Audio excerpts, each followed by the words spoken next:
YCP అభ్యర్థి జోగి రమేష్ పై TDP అభ్యర్థి బోడే ప్రసాద్ ఘాటు విమర్శలు చేశారు. ఇక నియోజకవర్గంలో జోగి రమేష్ ను అభ్యర్థిగా ప్రకటించినప్పటి నుంచి అనేక అక్రమాలకు పాల్పడ్డారని మండిపడ్డ బోడే, ఇబ్రహీంపట్నంలో నివాసం ఉంటే అతని కుటుంబ సభ్యులకు పెనమలూరులో ఓటు హక్కు ఎలా వచ్చిందని ప్రశ్నించారు. ఇక జోగి రమేష్ ను చూసుకుని టీడీపీ కార్యకర్తలపై దాడులకు పాల్పడిన వ్యక్తులకు వడ్డీతో సహా చెల్లిస్తామని హెచ్చరించారు.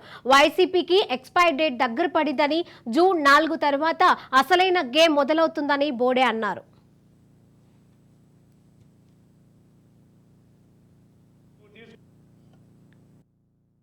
ఒక నాయకుడు కులం పేరు పెట్టి కమ్మ కార్పొరేషన్ చైర్మన్ అంట, ఎవరైతే జోగి రమేష్ బంధువులో లేకపోతే ఆయన వర్గం ఉన్నారో వాళ్ళందరూ కూడా నా వైపు నిలబడితే, ఈయన గారు నువ్వు ఏ కులానికి పుట్టావురా, ఏ కులానికి చేస్తున్నావు అంటే, కులాలతో ఏం పని అంటే రెచ్చగొట్టే మాటలు, చేయి చేసుకోవటం, పోలింగ్ బూతుల్లోకి వచ్చి భౌతికంగా దాడి చేయటం, ఇవన్నీ కూడా గమనిస్తూనే ఉన్నాం.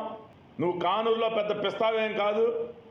మైలవరం నుంచి నువ్వు తీసుకొచ్చిన రౌడీలు ఎవరైతే పాషా, అలాగే బట్ట అనిల్, పటమం నుంచి కొత్తపల్లి రాజశేఖర్, గోగినేని ధనశేఖర్, నారగాని అశ్విన్, పోరంగిలో తెలుగుదేశం పార్టీ బోడే ప్రసాద్కి వన్ సైడ్ ఎలక్షన్, కంచుకోట తెలుగుదేశం పార్టీ కంచుకోట, ఏదో ఒక విధంగా అక్కడ ఓటర్ని భయపెట్టి పోలింగ్ స్టేషన్కి రాకుండా చేయాలనే ఆలోచనతో రేపు జూన్ 9వ తారీఖు చంద్రబాబు నాయుడు గారు ప్రమాణ స్వీకారం చేయబోతా ఉన్నారు.